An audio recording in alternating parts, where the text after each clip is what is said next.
Welcome to another episode at MGR Performance. This is George. I'm the owner, engine builder.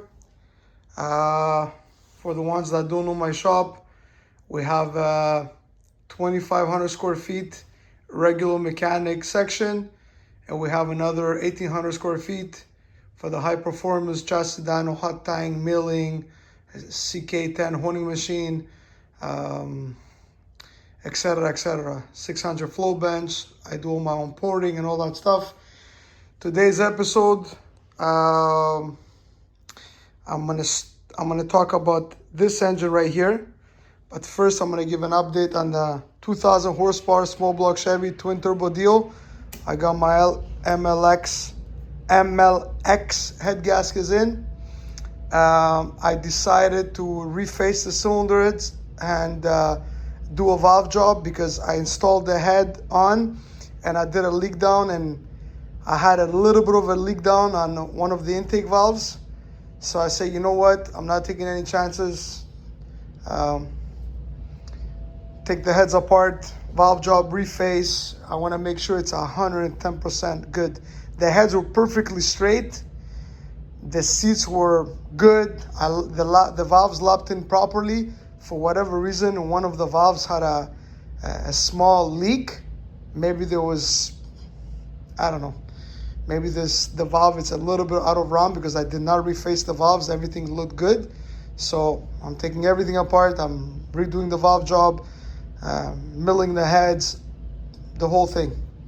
Nothing leaves my shop if it's not perfect. This is why I do a leak down test. This is why I take my engines to the engine dyno. But watch the other episodes you're gonna see. So now back to this. This is a Warhawk World product, LS7, LS7 headed LS engine. It was a 427 cubic inch. When the engine came in, one of the seats had fallen and dropped the valve. Upon inspection after, all the seats were kind of walking out of the head. This engine was built from World products back in the day, I guess. And I don't really like the head casting, to be honest with you. It looks problematic to me because all the seats were, ready to come out. So we ordered oversized seats, and we're gonna machine the heads and put all new intake and exhaust seats. I got all brand new valves on the other side. Another problem this block had, okay, if you look now, it's perfectly decked with the sleeve. When the engine came in, you can literally see the sleeve was down and the aluminum was up, like all the sleeves had sunk about 4 or 5 thousandths. So we just skimmed the block perfectly for everything to be squared. I mean, if upon next refresh down the line, the sleeves go down again, that means there was a problem with the procedure of how they had installed these sleeves in the block in the first place, because the sleeves are not supposed to be going down. Usually there's a step at the bottom. It looks like there's a step. I don't know why it did that. I even spoke with the owner of the company when I ordered the valves. He was like, oh yeah? He says, oh, it's weird. I said, yeah, it's weird, but it's a problem. So I'm not trying to talk bad about anything. I'm just, this engine, it was always a 427. So for whatever reason, the sleeves maybe they were not pressed all the way down. Things move again, you know what I mean? This is the thing with people don't understand. This is all parts made by somebody. There's always errors, and the more you run something, the more you see the flaws. You know what I mean? Now we This is the side that was not damaged. On this side, it was this cylinder here. You can see here that it was damaged, but the rings, if you see the top ring, how far down it is, it will not affect anything. So there was no point changing the sleeve when the cylinder was beautiful. We just went 5 thou over. We decked this side square also, and I decided to change the rods as well. He had Eagle rods with the 8740 bolt. So I got my client that said, okay, 1 rods with the ARP 2000 bolts. I mean, this setup, now it's gonna be like a 428 cubic inch. We just went 5 thou over. So it's 428 cubic inch, LS7 cylinder heads. It's got a 225 intake valve. When the heads came in, they were flowing something like 360. And then I did a little bit of work on one of the ports that the seat was not coming out. The seat was still good and all the valve angles were correct. I opened up the bowl area and I reworked the port. I got it to flow 390 plus. So it's going a little bit less than 400 CFM. That was on my little bench. Now we're gonna check when the head comes back with the, when I put it on the 600, and I have to rework the heads. So back to this, 428 cubic inch. It runs a D1SC supercharger. It's going in a Grand National. It's a beautiful car. 428 cubic inch, LS7 cylinder heads. 6 bolt setup, so that the head gaskets, they stay in, nothing moves. And this is the crank that came out of the engine. It looks good. I mean, I didn't even polish it yet because we have to rebalance everything. So as you can see, it was still in good condition. 4-inch stroke. I got the customer set of red series. Wiseco pistons is the new series with a coated skirts, anti-detonational groove. The ring length is dropped quite a bit. The only thing I'm not keeping, this is the pins that it comes with. As you can see, these are super lightweight pins. We're not gonna use that. I'm getting a thicker wall pin. I mean, he's only running like 12 pounds of boost, but it's still making like 700 to the wheel. So we need to have a better pin than that. That's all the rings, steel top ring, Napier second, race bearings, all that stuff. His camshaft that he had in there, I got it polished. We might stay with this cam. I might do an MGR stage 2 camshaft. We'll see if the budget permits.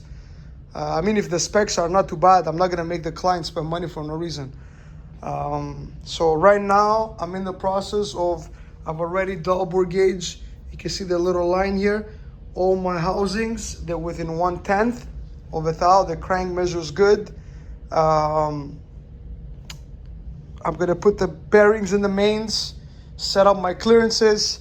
I got H's, I got a HX, I got different brand. I try not to touch the housing. If the housing is correct, I use bearings to get the correct clearance. You need the proper crunch in the mains to keep the bearing from moving around. Some guys just try to get clearance by opening the housing. In my opinion, it's the wrong way. You're just removing material in back of the bearing. I like to stay between small to middle size at most in the mains. Same with the rods. It keeps the crunch better for the bearing. It makes everything a better package. Sometimes we don't have a choice. Certain engines don't have the options of HX, don't have the option of, you know what I mean?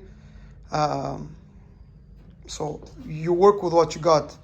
So just a little update. We can't move forward on this. I'm redoing the cylinder heads. This is gonna be probably buttoned up next week. And on the dyno. This thing, I'm gonna do all my clearances today. And more than likely, This as well, the shore block is going to be ready. Oil pan is going to be on. Then I'm going to be working on the cylinder heads. And that's pretty much it for today. Thanks for watching. George MGR Performance. Hit a like, hit a subscribe. A lot of good stuff going on. You'll see the Grand National with the D1 Pro Charger on the dyno. You're going to see the small tire grudge car. We'll show some dyno pulls. We'll even show the horsepower, because at 20 pounds, we're never going to race at 20 pounds. So we're going to be racing more like 30 to 40 pounds of boost. So just to make some videos. I am sponsoring this client. So, I mean, you know what I mean? Like, I like to show my work. We're not going to talk times, but at the end of the year, we do like to show our times, show what this setup did and could have done. He's a great guy. He helps me out with some things sometimes that I need. I help him out. I always help all my clients as much as I can. But at the end of the day, this is a business. We got to work. We got to get paid. We got to put bread on the table. But nothing leaves my shop if it's not 100%. I repeat, 100%. So we're going to continue on this one.